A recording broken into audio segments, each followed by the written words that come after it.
Well, there's some news today. Not all of it is good news, and if you're a Kings fan, you might want to look the other way. Well, you already read it. You already know. Well, Campbell's out 4 to 6 weeks with a torn left meniscus, and we don't have a timetable yet on the return of Jonathan Quick. So, Budai it is. Go Budai. I don't know if Rogie Vachon's going to be backing him up, or if Mario Lassard's coming out of retirement, or maybe Bandit Berthiaume can step in there. I'm not sure what they're going to do, but they're looking like Vegas and net from last year, just without the Vegas record from last year. So they got part of the Vegas thing right, the other part wrong. Chiarelli says he thinks Puljujarvi needs to get his confidence back. Puljujarvi and Yamamoto were sent down, and I didn't do a video specifically on that because I've talked about Edmonton's prospects and stuff recently as well, and Puljujarvi would need to get his confidence back if he'd been sent to the American League in the first place. That's my opinion on that. I'm torn on Jesse Puljujarvi. I'm not sure if it's he'll do better with more ice time, because I've heard that said before about prospects over and over again, who then when they get the ice time, they don't necessarily deliver. But I will say this: we're reaching the point where Jesse Puljujarvi needs to play for another organization. It's just reality. It reminds me of Niederreiter with the Islanders. It reminds me of Drouin with Tampa. It's that same kind of idea that it's just not working. It just doesn't fit. McCann with Vancouver as well. So we'll see if Puljujarvi ends up getting moved or what they do. And Kyler Yamamoto he's a good kid, but the finish just wasn't there. And we'll see if going to the American League helps him out. Buchnevich is out 4 to 6 weeks with a broken thumb. So they will tell you what it is if it's something that players can't target while they're on the ice. They can't target your meniscus, and they can't target your thumb. Although I have to say, if you could target a guy's thumb, I guess Marchand could if he bit down on the guy's glove, right? I mean, I don't want to say nobody will, because I wouldn't put it past Marchand. But yeah, so Buchnevich is out 4 to 6 weeks for the Rangers. We'll see how that affects them starting tonight with their game against the Canucks. And I really wish they hadn't said that file. Wayne Gretzky compares Pettersson to Crosby, to himself, to some all-time greats. Can we let the kid get past the 20-game mark in his career before we start making these comparisons? I know everybody's really excited. I get excited when he's on the puck too, or even when, some of his defensive play. The kid's really good, but I get nervous when I see these comparisons to some of the all-time greats in the game when he hasn't played 20 games in the NHL yet.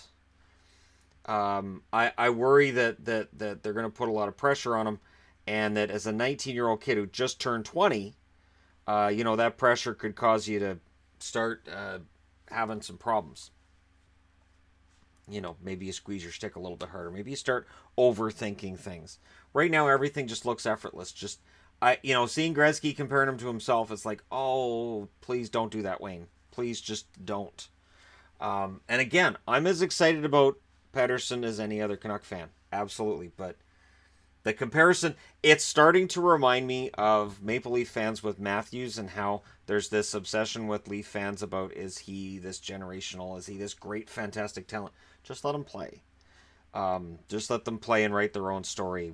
I think we get too caught up in who a player reminds us of, and who would they have been 20 years ago? Is this a Peter Forsberg type? Is this a Sakic type? Is this a Yzerman type? Just let him be himself. Just let him go out there and write his own story. And the obsession with comparisons, it's sometimes drives me nuts. There's been a lot of talk with Willie O'Ree that I've seen online. Willie O'Ree's in the Hall of Fame for good reason. And I haven't done a video specifically on Willie O'Ree, because I know there are people who are going to say he doesn't belong there. I have no problem discussing why he belongs there. And now that he's in the Hall, that conversation still comes up, where I see people bring up, well, he didn't play that many games in the NHL. This is not about how many games he played in the NHL. There's very good reason why he's in the Hall. So for anybody who's wondered, yeah, I'm fully on board with Willie being in the Hall of Fame. He should have been in the Hall of Fame about 20 years ago. Let's be honest. The NHL's just righting their wrong by putting him in there. Anyways, Matt Duchene has come out and said the team has been stronger since the Uber video came out. I would add to that this: A, I believe him, but B, if it didn't, would he really admit it?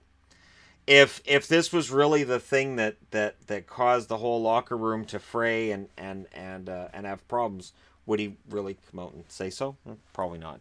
But it's nice of Matt Duchene to take ownership and to come out publicly and say something. I will say, I know there's a lot of people that throw shade at Duchene. I haven't this year. He's played well, and despite the fact that, yes, he was in that car and he made some statements, he has owned up to it since then. So I have nothing bad to say about him right now. Mark Hunter's come out and said spring was the time with Nylander. So Mark Hunter's at an event, and of course they bring up Willie Nylander right away. And they asked him, they said, did you foresee that there were going to be problems signing Willie Nylander? And he said, he just kind of nods, and says that Kyle Dubas has a tremendous challenge ahead of him, signing Marner, Matthews, and Nylander to long-term contracts. And he's saying that they should have signed him last spring. They should have signed William Nylander last spring, avoided this whole thing. And I agree, and that's where George McPhee would jump up and go, I sign everybody a year in advance. And we go, okay, George, just sit down. Just sit down. We know you do. Just sit down. Just here's a drawing. Just color it. And Hunter's kind of stating the obvious here, but it's this constant public pressure about Nylander. We're less than 3 weeks away from seeing what's going to happen, and don't be surprised if it's nothing. Honestly, don't be surprised if we're still talking about Nylander next July. Oh man, the 3 stars of the week: David Pastrnak, Blake Wheeler, and Claude Giroux are your 3 stars of the week. And I looked it over, and there's been no 2-time 3 stars of the week so far this year. It's been very widely varied.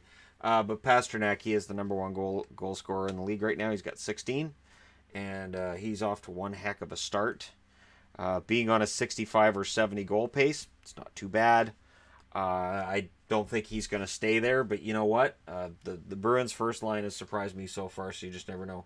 Blake Wheeler's the one nobody's talking about. I believe he has 20 assists right now. It's insane. He's got, I think it's 2 goals and 17 assists. I want to say 2 goals and 17 assists during a 10-game point streak. And Claude Giroux is quietly getting back to some decent point totals. Not quite at the pace he was last year yet, but he's getting there. So there you go. Just some news and notes from the day. Let me know your thoughts in the comment section below. Don't forget to hit like and subscribe if you're browsing your way through and you just happen upon this video. Thank you guys so much for watching. I'll talk to you again soon.